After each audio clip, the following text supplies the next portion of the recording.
Well, Disney XD, it was fun while it lasted. The channel isn't officially dead yet, but during the past couple of months, many shows that originally premiered on or were moved on to Disney Channel's edgy brother at some point got dumped back onto the main service, and it's highly unlikely we will ever see any more of it. And with the early 2010s hip branding I was going for in the first place, there's really no place for it to be there anymore, but if any of my 7 Zeke and Luther fans want to prove me wrong, then I'm all for it.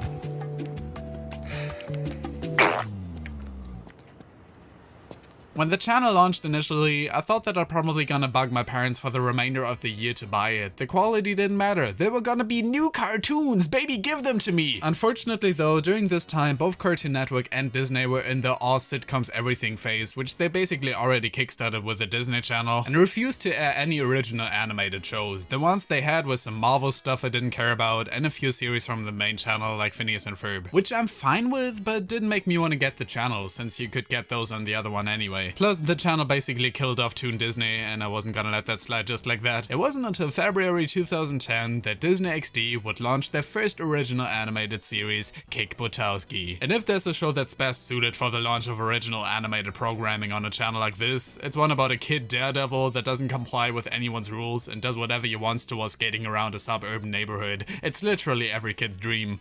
Well, except mine. I think I more like dreamt of swimming in a pool full of Reese's Puffs, but that didn't keep me from being somewhat intrigued by the show. The art style didn't make it look particularly outstanding, and I wasn't really watching many Disney shows at the time from what I can recall, but everything about it just seemed cool. Not like forced cool like everything else on the channel, but actually enjoyable, and yet I never really watched much of it. Only in you guys recommending it to me did I finally take the time to watch the entirety of Kick Buttowski, and oh man, am I glad I did. As mentioned earlier, the titular character Kick Buttowski is the local kid daredevil in the suburban city of Mellowbrook. He aspires to be the world's greatest action hero, and therefore spends any given episode in the series trying to set up another way to best himself and prove to the world that he is so much more than a punny name. Alongside him is his best friend Gunther, a somewhat derpy yet loving and genuinely loyal assistant to his stunts, which more often than not is the cause for Kick's stunts failing, but still more than willing to make up for it. If his voice sounds similar to you, that's because his VA Matt Jones was Badger in Breaking Bad, alongside some other Nickelodeon shows such as Sanjay and Craig. Alongside Charlie Schlatter as Kick, these two are really top-notch fits for their roles. With Kick's incredibly deep and commanding voice for such a small guy, and Jones's unbelievably raspy baritone, they are clearly not to be taken seriously as actual kids. And onto that the fact that Gunther's parents lead a Viking restaurant, and he therefore has various different Scandinavian quirks due to his heritage, and you have a pretty fun duo that I haven't really seen like this in any other cartoon. This isn't to say the entire show is original though, especially character-wise. Since Kick's parents, for example, are as generic as they get. Some of the show's staff would later go on to work for Nick with the Loud House, and if you compare these two, you can definitely tell where the inspiration was coming from. Just like how Kick's brother Brad is basically an exact copy of Sid from Toy Story. He's one of the many people trying to prevent Kick from being able to perform his stunts, alongside characters like Kick's teacher Mr. Corelli and the local librarian. The show usually does a good job at conveying a feeling of importance to every time Kick tries to come up with a new stunt. The stakes aren't exactly high, but there's a good balance between the action scenes, the down moments, and just Gunther and Kick goofing off. The latter of which they get help with by the local 7-Eleven employee Wade, the show's token stoner character. Due to his chill demeanor, he complements Kick's kick-ass on-edge attitude fairly well, but we don't really get to see him all too often. Unlike this dumb physics nerd character Ronaldo, which much like the one from Steven Universe, might be the worst character in the show. He's usually seen together with Kick's direct rival, Kendall, although it is implied at some points in the show they might have a relationship that's more affectionate than we're led to believe at first. I swear, she goes from being regular evil to semi-evil to straight up Helga Petinsky, I would die to save your skateboard crazy evil.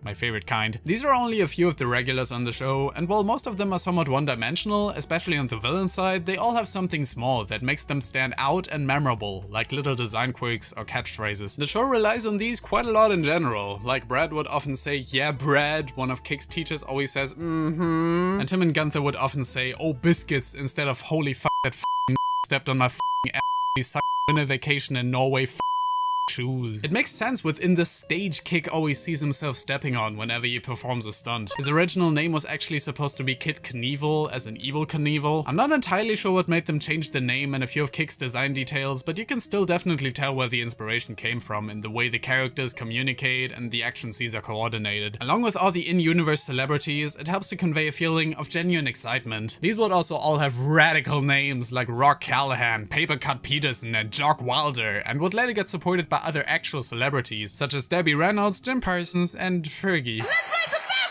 I'm surprised at how many celebrities Disney actually put into the cast, especially in the second season, and they all do a pretty solid job. My favorite of them is probably Tony Hawk, who voices one of the local car mechanics. The other one usually does all the talking, while this character, who is literally named Hush, just stands next to him and nods. There's no reason for this guy to even be voiced by Tony. I like to believe he was paid per line here, and Disney didn't want to afford spending any more money than was necessary and just rolled with it. Can't really blame them for it. I'm sure Tony was way too busy anyway with Tony Hawk Shred. Well, another decision you could probably pin on Disney being quote-unquote cheap would be the fact that this show is entirely Flash animated, which I would understand if you said you were turned off by it, but honestly, all the animation is so smooth, and especially the action sequences really pop and show some great mixing of Flash animation and 3D modeling that almost makes you forget it's Flash after a while. The character designs and the fact that they did their best in emulating cartoony movements certainly help, but I sort of feel like they went a bit overboard with that in the second season. Like, don't get me wrong, the comedy was still there, but I feel like they wanted to completely double down on it in the second season and push the cartoon aspect of it to the absolute extreme. I'm talking eyeballs popping out of their skulls, limbs falling off like Mr. Potato Head. This...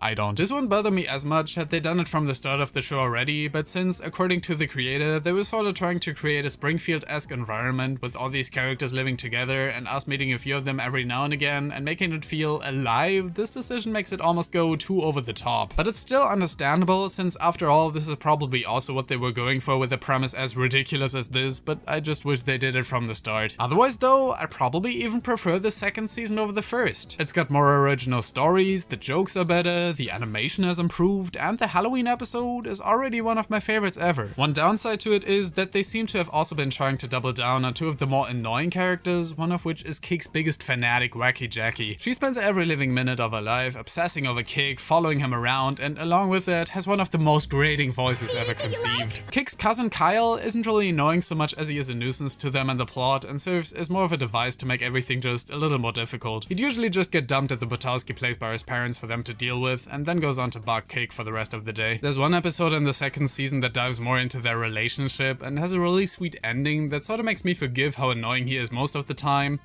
But I still could have done without an exact carbon copy of SpongeBob as a redhead that is even voiced by Tom Kenny himself. No joke. One thing I want to bring up that people rarely talk about with the show for some reason is the absolutely epic soundtrack done by Jellyfish frontman Andy Sturmer. He's the dude responsible for the soundtracks of many of your favorite shows without you maybe even knowing it, such as Teen Titans, Puffy Amiyumi, Ben 10, Dave the Barbarian, Dan vs. The Replacements, my god, and he even composed the theme songs for many of those. My favorite being the one for Batman the Brave and the Bold. What he did for this show was basically take a bunch of famous guitar riffs from AC/DC, Metallica, Nirvana, The Offspring, Pearl Jam, etc. and use those to create pretty close copies that serve as both the title tracks for each title card, which by the way look pretty dope, and the background music. This adds a massive flair of rebelliousness and action to the show that I appreciate quite a bit, and you can just tell from watching the show that the staff was very passionate about what they were making, especially in terms of just how many references are thrown your way, from bands to video games to movies, you name it. A show like this runs a huge risk of being way too focused on trying to be hip with the kids, but as soon as you base it on things you love yourself, it's bound to at least resonate with someone. And if it doesn't with the kids, they at least have all the butt jokes in it, which I admit there were a few too many of.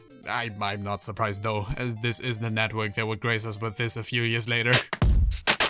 Woo! Come on! I'm trying to experience all of this through the eyes of, say, 10, 11-year-old me, and I can still see myself enjoying it. And it's not like the show's immature. If anything, it tries to ground itself every now and again to not appear too over the top. There's this great episode about Kik meeting his grandpa that is both very telling of him as a character and a good way of showcasing that the show is also capable of solid double-length episodes, that we would also get a few more of afterwards. It's funny just how many similarities can be found with this show and The Loud House, which might be because that show's creator directed a few episodes of Kik Butowski. The family aspect is barely present here, but I'd say the comedy is pretty similar and would also give inspiration for all the catchphrases the Loud family uses. Plus, Kik's sister Brianna is literally Lola Loud and a bit more extreme. For a while, the show seemed to be at a similar level of popularity that show is at now. The games were very successful, they got a bunch of guest stars to do voices, it was the network's poster child, and yet it never really got any merchandise and only ran for 2 seasons total. Why is that? I reached out to the series creator and he actually seemed willing to answer a few of my most pressing asking questions, but unfortunately has become somewhat inactive on Twitter recently and hasn't replied to my message. And yet in the same time frame he retweeted some Norm Macdonald tweet directed at Bo Burnham. Why? Digging through his history only revealed that he's just as salty with Disney about the show being cancelled as fans were when they found out there wouldn't even be a proper finale. A 52 episode Flash animated kids cartoon that didn't get a proper finale? What are the odds? What we're left with is a pretty solid 3-part episode that, if nothing else, at least gave us confirmation that Kick has it out for Kendall in some way or the other, and a pretty hype what if scenario with Rock Callahan playing Kick in his very own movie. I wish I could tell you more about how the show came to be and what else is going on in Mr. Corsaro's life, but maybe he decided to spend more than just a passing glance on my channel and decided that he didn't want to be involved with it after all, but I guess we'll never know. Kick Buttowski was a more than decent attempt at making a genuinely cool kids show involving skateboarding that still holds up and can be enjoyed by pretty much anyone in my opinion, if you're just in it for a quick laugh, cause most of the episodes have been thoroughly entertaining and there's really no reason for Disney to want to lock this show in their vault. Because where else could you get Badger from Breaking Bad as an overweight Scandinavian complaining about raisin brownies and rap form? Another thing, raisins in my brownies, mom, what you thinking? Can I have a day? You in the foyer, on Sunday, I'd rather speak to my lawyer and see the look on her face. Bow before me! Just a quick heads up before this video ends, while it isn't sponsored by anyone or something like that, I did recently update my Patreon tiers to include not only a new Discord server, but also the option for $5 plus patrons to vote on the next episode in either this series or some of the other formats here on my channel. This is all entirely optional of course, but if you want to help out the channel, show your support and actually be involved in the process of making a video like this, because I also post most of my scripts and scrap thumbnails on there, then the Patreon is the way to go. Alright, bye!